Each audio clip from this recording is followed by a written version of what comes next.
These lectures are not designed for use as medical references to diagnose, treat, or prevent medical or mental health illnesses or trauma. If you have questions about the diagnosis, treatment, or prevention of a medical condition or mental illness, you should consult your personal physician or other mental health professional.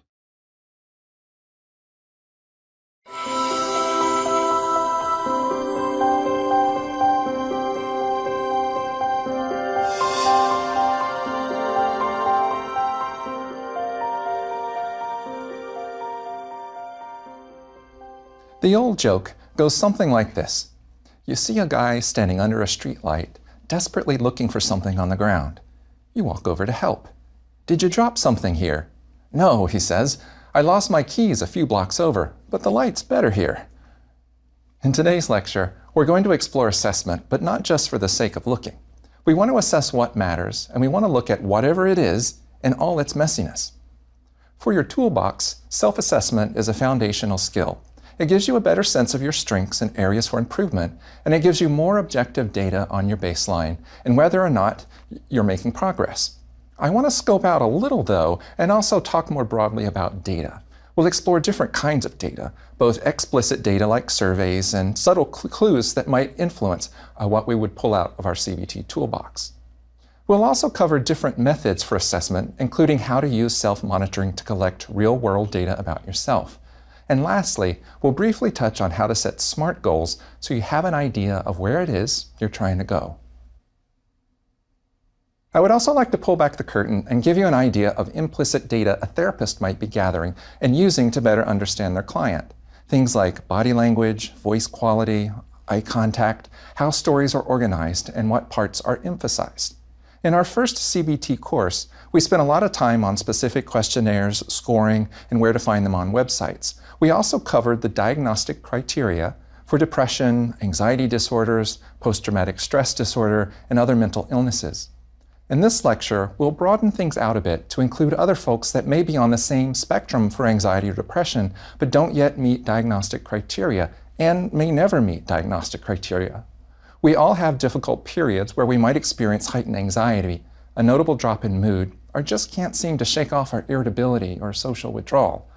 The assessment tools we'll talk about today are thus less about a diagnostic label and more about assessing severity and maybe pointing towards an explanation and a possible solution, a tool from our CBT toolbox.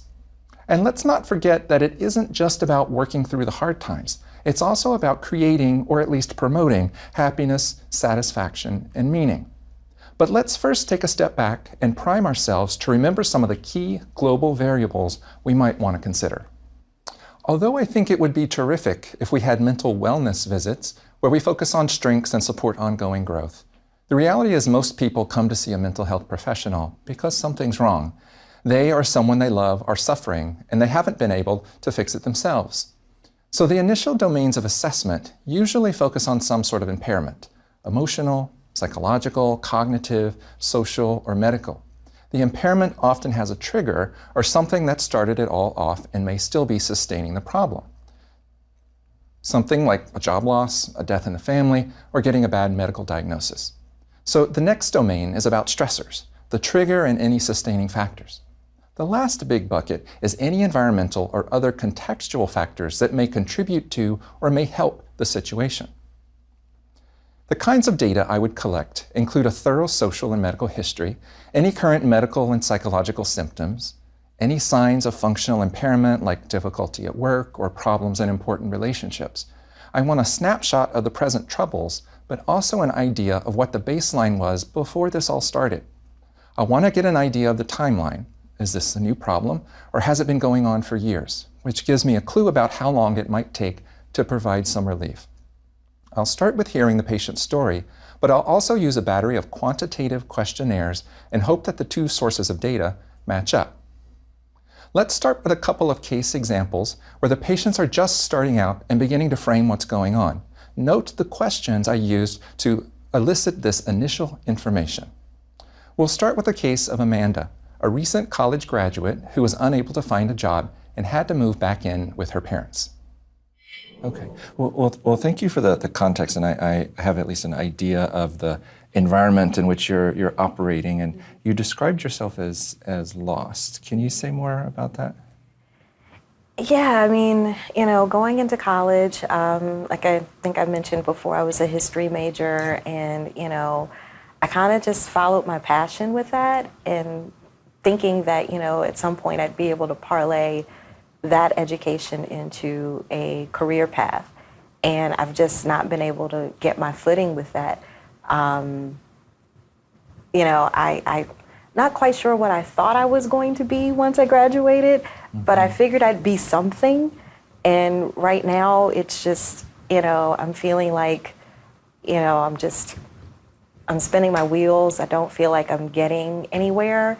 And I don't really have an idea as to where I want to go. So kind of hard to progress when you have no idea where you're trying to go. It I think undoubtedly can be a confusing time and a frustrating time. We have this model of, study hard in high school, get into a good college, do well in college, and then go sort of launch your career and start your life, so to speak. And it sounds like it didn't work out that way, at least not yet right. for you. I'm wondering about the cumulative effect of that feeling lost. And some people would go from feeling frustrated to maybe sad or stressed or anxious or worried or maybe in a different direction. And where are you with that? I kind of feel like I'm all of those things, where I'm just kind of, one minute I'm really sad because, I'm seeing my peers and they're all advancing in whatever career paths they're going down, and even just outside of their careers, just their lives in general are just kind of taking this upward trajectory, and mine is just stagnant and it's just flat. And sometimes I feel anxious because I feel like, well, at the age where I am now, I should be farther along, and I'm not. And so I worry about that. I just feel like I'm all over the place. Yeah, well, I'm sorry that's where you are now. I am confident that nothing ever stays the same. Things are always changing, and our job is to try to create a catalyst or movement or direction or steer you in a different way so that maybe you won't find every answer, but you won't quite feel so lost. I'm wondering, and I hear sort of your description, and I imagine that given where you are and comparing yourself to your friends and your classmates, it's possible that it's attacking your sense of self, right? That your self-esteem is maybe taking a hit from all of that. Can you, and I know that's hard to talk about, right? Because it's a vulnerable place to share, but can you tell me a little about that? Yeah, I mean, I feel like since school, I've kind of, gained weight. I don't feel really good about myself overall. And I think that that's kind of reflecting in my appearance now. I don't really put a whole lot of effort in putting myself together. I kind of just do the bare minimum, and, if I have to go out, then, but yeah, I don't feel confident like I used to. Like, everything that I used to do, I always excelled at. And, I don't really feel like the old me anymore. Right. I don't really know how to articulate it, but I don't really feel like the person I was, and I don't like the person I've become now. Right. Remember that in this initial visit, I have several goals. We need to gather data about Amanda so we can figure out what's going on and how to help her. And while we're doing that, we need to establish a caring and collaborative relationship. She's taking a risk by being there and seeing if she can trust me or not. As we'll find out later, she does have some symptoms of depression and anxiety, but she doesn't have a mental illness. She's stuck, and she's struggling with issues that many of us have faced at one time or another. Her self-esteem has really taken a hit, and she's wondering if she can really be hopeful about her future anymore. I could be a cheerleader and give her some temporary relief, but her family and social supports have already done that. I want her to get to a place where she can reach into her toolbox and address these doubts on her own, and maybe even use these tough times as a catalyst for growth and learning.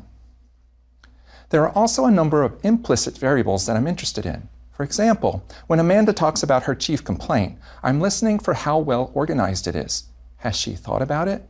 Is she trying to manage my impressions of her? What is said, what is unsaid, and what is implied? There are clues about her level of motivation, her implicit model of change, and whether or not she's hopeful or hopeless. Now, this is a lot, and it would be quite difficult to do this on yourself, but I do think you can create a set of diary prompts and then answer these questions as best that you can. So go ahead and start with demographics at the top. List your chief complaint in your words, any symptoms that you've noted, any strengths, and so on. It'll be a useful exercise in getting it all down on paper. There are, of course, a few things you can do that are a little more difficult to describe. When I'm talking with Amanda, I'm also keeping in mind diagnostic criteria, like does she meet criteria for depression? I'm also thinking about her safety and whether or not she's in crisis. On a more subtle level, I'm tuned in to what feelings she's invoking in me, another important source of data. Is she a charmer? Is she somewhat prickly and pushing me away? This will give me an idea of what she evokes in others too. Lastly, I'm looking for behaviors that may interfere with our progress, like is she late to our appointments? Is she unprepared? Does she have trouble focusing while we're talking? It's all grist for the mill, but it's important to know so that we can address it later. Let's watch our next clip. So I have some screening questions. If it's okay with you, I'll just sort of hop through different categories. And part of what we want to do in this first visit is to make sure that we know what's on our plate and the kinds of problems or issues or challenges that we might want to set as a goal a little bit down the road. So the first few questions are about depression. Depression is super common. Sometimes it's clinical depression and sometimes it's an understandable reaction to the stressors that a person is experiencing in their life. So the first question is, have you felt down or have you felt depressed or down most of the day, nearly every day for the past 2 weeks? Absolutely. Okay. And during the past 2 weeks, have you been able to enjoy things you usually enjoy? Not so much, Okay. no. Can you tell me one thing you've done in the past 2 weeks that was fun? And it can be a small thing, movies, dinner, something. I went to a museum recently. Okay. And, kind of walked around and looked at some exhibits and, that made me feel pretty good. Okay. Okay. But other than that, not Okay. really. Okay. So there's still a little there, but definitely not where you'd like to be. Mm-hmm. Tell me about your appetite and eating habits recently. Well, I definitely feel like I'm using food to comfort myself. I find that, I'm not as active as I used to be. I don't really feel motivated to work out, but I do find myself indulging in things that I know I probably shouldn't be eating. And part of it, I think, is just I don't really care anymore, Right. I just feel like, this is what I need to do to feel better in the moment, and that's kind of what I've just been doing. So definitely been eating a lot more junk, and just not really taking care of myself like I used to. And you mentioned you've gained some weight too. Okay. Tell me how you've been sleeping. I actually sleep a lot. Okay. I find that, during the afternoons, I like to nap, but I don't really, I get up in the morning and I don't feel really energized. I just feel really, unmotivated. I mean, I get up and I do things because I have to, but other than that, I spend most days just kind of, online job hunting, applying for jobs, and taking naps. Okay. Okay, let's compare and contrast what we just saw. In the first clip, we saw more open-ended questions. I wanted her story in her words. In this second clip, we saw more directed and focused questions. I would later integrate this with questionnaires like the PHQ-9 for depression or the GAD-7 for anxiety and worry. Since you'll most likely want to assess yourself, let's talk about different sources of quantitative data you might use.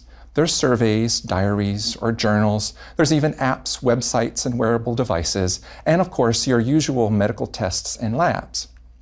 What you pick really depends on your interest and your needs.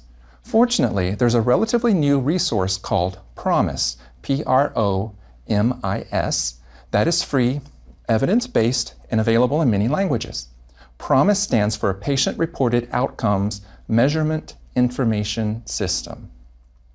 It was funded by our tax dollars to NIH and includes a treasure trove of validated measures and scoring guides for physical, mental, and social well-being. I encourage you to navigate to their website at www.healthmeasures.net or just Google PROMIS, P-R-O-M-I-S, surveys. Okay, so back to assessments and to Amanda. We, of course, want measures like those found under PROMIS, but we're also interested in measures of cognition, behavior, and emotion. This is, after all, CBT, and we want to flesh out the triangle. So questions you might ask for thoughts. What was it that just went through your mind? Could you put that into words?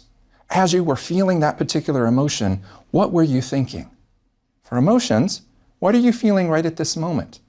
When you went through that event, what were the emotions that were evoked for you? For behaviors, what's going on in your body? How does your body feel? What did you do next? What do you usually do? What are the things that you've stopped doing? Let's see what comes up for Amanda in this next clip. Yeah, I don't really see myself as a dark person. But there are times where, if I had to give it a name, I'm resentful of things and people, probably more than I should be. I wouldn't say that it's to the point of hating people, but, there is a lot of resentment that I think I harbor towards certain people just because, when I look at them, I see everything that I'm not, and it's just, it's hard to deal with them when you're seeing that. Can you say more about who they are? Is it a group, a subgroup, who is it? I mean, most of the time it's my brother. Okay. He's kind of always been the favorite, and I don't want to say that I don't feel like I wasn't loved enough by my parents, but it was always very obvious who they catered to and who they favored. And, I think I've always kind of harbored some resentment towards him about that. And now that he's been able to kind of start his career and he's, his life looks really good. I mean, he's got a great job and, he's about to start a family and all of that. And I look at him and, I'm asking myself, well, why isn't that happening for me? I mean, we were raised in the same home with the same people. Why is all of these great things happening for him and they're not happening for me? And what explanation have you come up with? Then there has to be something wrong with me. Okay. I mean, if everything else is the same and everything else is equal, then the only common denominator I can come up with is that there's an issue with me. There's something fundamentally wrong with me as to why I can't progress to the point where he has. And just to let you know, I'm just writing down a few notes, and I think sort of that kind of explanation is really important for us to explore more in depth later, because it feels like it might pack a punch if you conclude that there must be something wrong with you. Yeah. I mean, I can't think of anything else. I mean, it has to be me. Okay. So once we have several sources of data, we want to start putting it all together. We want to better understand what makes a person tick. In CBT, we call this a case formulation. We want to keep it transparent, keep it collaborative, and keep it open to revisions. A case formulation is an individualized theory that explains a particular patient's symptoms and problems, serves as a basis for an individual treatment plan, and guides the therapy process. If you're interested in case formulations, I encourage you to look into the now classic book written by Jackie Persons, Cognitive Therapy in Practice, A Case formulation approach. Now that you have a better sense of both the spoken and unspoken assessments that are occurring, let's turn to another clip and see what else you can pick up. Miriam, who you met in the first lecture, has a completely different style from Amanda. Her emotions are right at the surface, and she's explicitly dealing with loss and a lifetime of worrying. Amanda's loss is more symbolic. She had a dream, an image of a great job falling into her lap after college, and this just didn't happen. This matters because it's giving me clues about what tools might work best for them. Let's take a look, then break down these differences. I saw from your intake notes, too, that you lost your mom.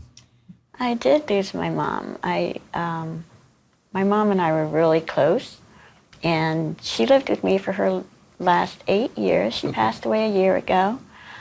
She had diabetes. Mm-hmm. She was obese from not being able to exercise. Yeah. She also had COPD from being with my dad. So she couldn't really exercise. She couldn't move around a whole lot. She had high blood pressure, I think, from everything else going on. Yep. So I took care of her for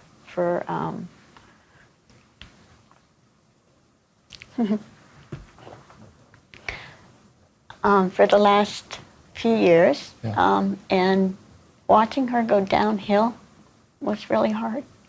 Okay. So, but anyway, I need help dealing with the grief. Yeah. She's been gone a year. Yeah. And thank you. I can't deal with it yet. Okay. So, I was hoping maybe you could help me do with that. Sure. I'm sorry you lost your mom. Yeah. And I'm so glad that you were able to spend the time with her and care for her. It was, but you always feel that you should have done more. Mm. You know, I'm just the physical contact, you know, with her. I always think I should have done more physical contact with her because she got older. She wanted me to sleep with her. I can't do that because I can't sleep. But then after she was gone, I said, what harm would it have done if you didn't sleep? You know what I mean? Okay. It's always these things. Yeah. Okay. Yeah. Okay. So, but we had hospice in, and I mean, her last few days were pain-free, which is really good because she was in a lot of pain. Good. So that was really good, and hospice was really good. But when your best friend, you know, is suffering, it's really hard. You suffer too. You do. Yeah. So. And as I hear you talk about it, I'm listening for sort of both sides, the things you did well that you recognize and the things that you regret. And as we go along, it will be important for us to keep both sides of that equation, I guess, in mind. As it's so common that afterwards people focus more on the regrets than on the kindness and the love and the time together. And I think we should make sure that we have the full picture and are able to see and hold the full picture. I think I do focus more on the regrets of what I didn't do. Yeah. Absolutely. Natural human tendency and something maybe that we can look at. Miriam needs someone to sit with her and not be overwhelmed by her grief. She needs someone to walk with her as she processes her loss. So that's my first priority. But notice that I'm also planting seeds for CBT tools. I mention both sides of the situation, the regrets that she has, but also the things that she did well.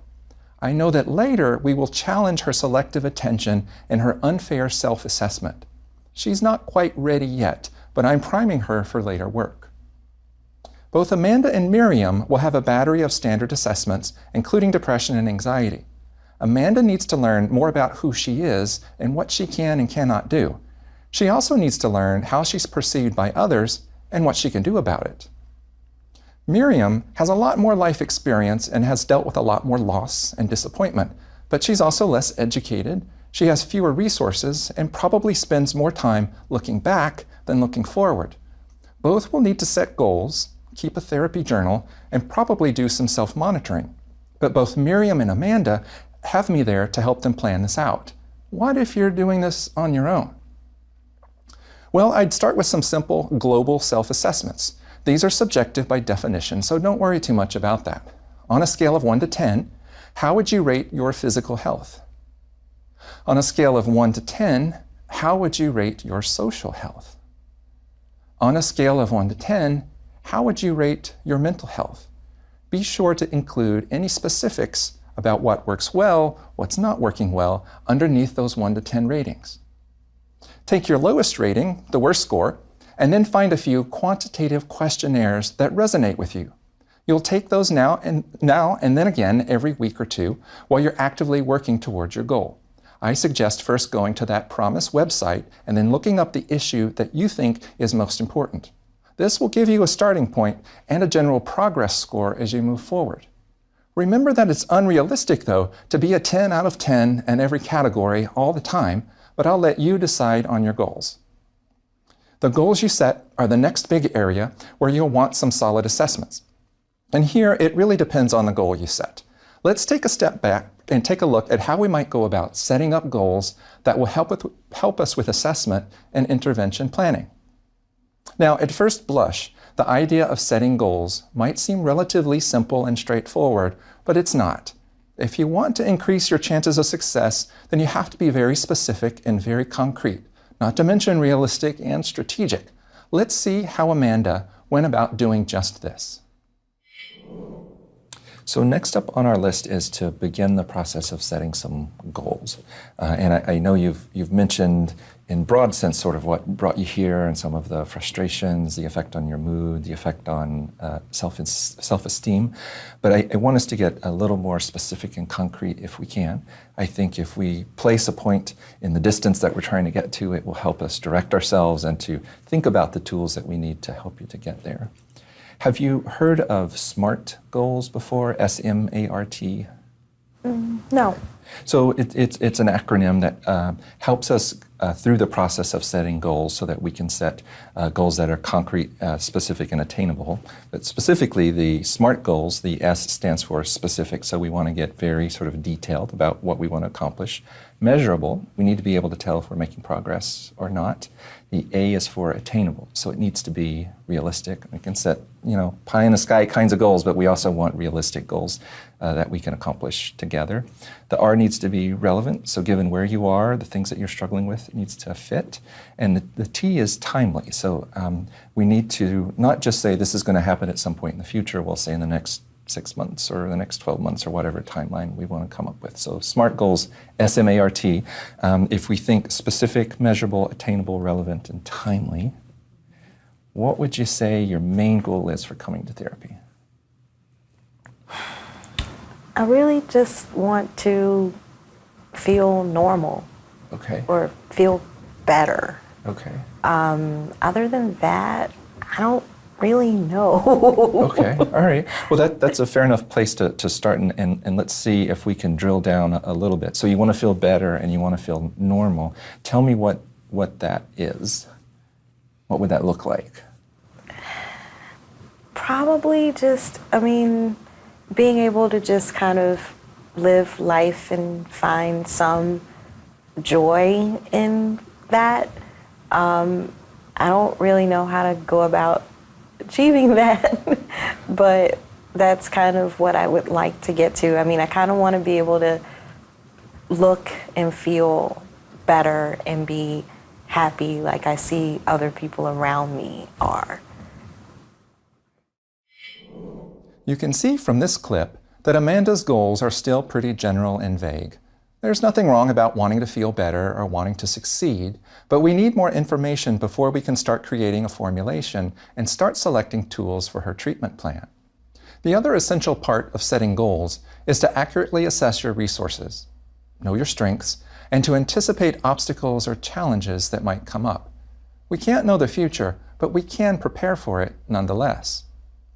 The last piece I'd like to talk about today is one of our foundational cross-cutting skills, and it relates closely to monitoring progress toward goals. It's called self-monitoring, or simply collecting objective data about yourself. It might focus on mood, activities, sleep, anger, you name it. It really depends on whatever your goals are. It might capture triggers, contextual or environmental factors, what you did or did not do in response. It can capture the positive and/or the negatives. But the point is that you're capturing real data essentially in real time rather than relying on our faulty, biased memories. Self-monitoring can help you see patterns and refine formulations. It can help you test out hypotheses or cognitions, and it can help you track your progress.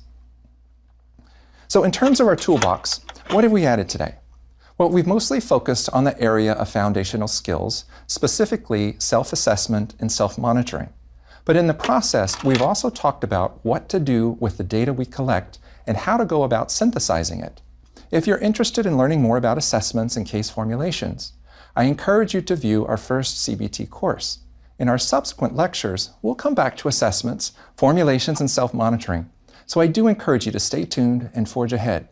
Please join us in our next lecture where we turn to basic behavioral tools. Thank you.